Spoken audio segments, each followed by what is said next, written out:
Just want to summarize how I am doing after counting from the end of the relationship, even though that hasn't been addressed um, between two people. But I want to share what I have learned. Today is the day one.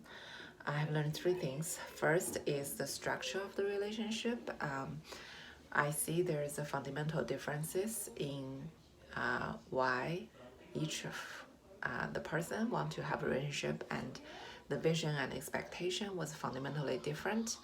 And when he felt anxious, he wanted to spend more time with me, and then when I spend more time, give more attention and everything into the relationship, I started to want to have my vision, move toward my vision. So fundamentally, there is this perpetuated cycle of spiral cycle that lead to a place of unsustainable. So that is what is fundamental.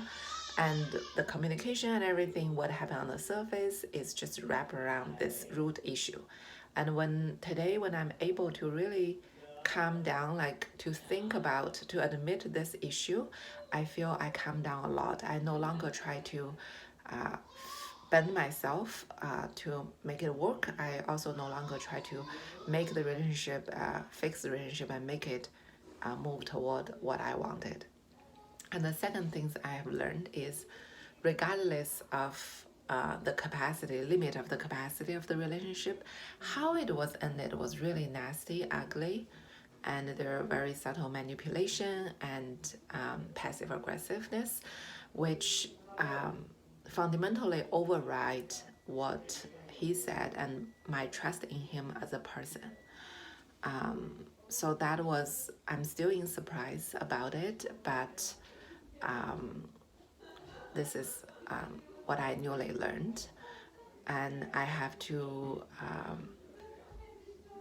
not just modify, basically revamp my understanding about who he is as a person.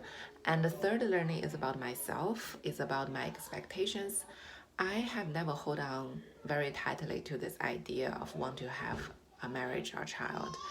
It's the goals I pursue, but the fundamental principles and the spiritual ideals are always my number one priority. And whether something else happened or not, it's I rely on God and I stay detached. And because I stay to those principles, I didn't mind not to get those specific goals. After all, in the Baha'i Holy Family, there are a lot of people didn't get married or have child either. It doesn't mean they're inferior. It doesn't mean their life is lesser. So that's the third thing.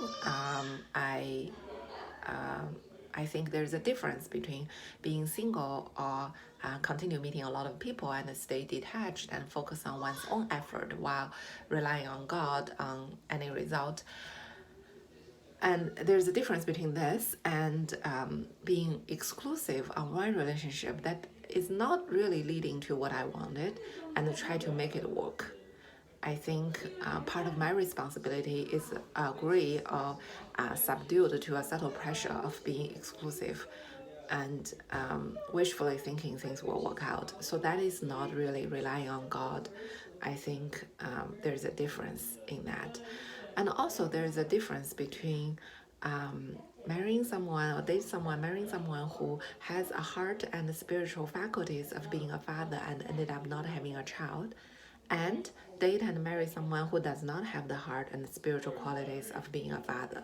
That's fundamentally different. It's not just about the practical part of whether to have a child or not.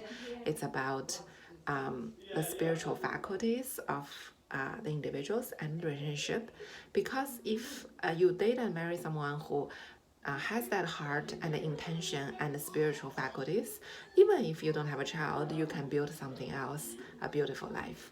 So I also realized I need to be more detached and less anxious, hold less tightly about particularly me having a child. I mean, having a child is beautiful, but I may also have a beautiful life otherwise.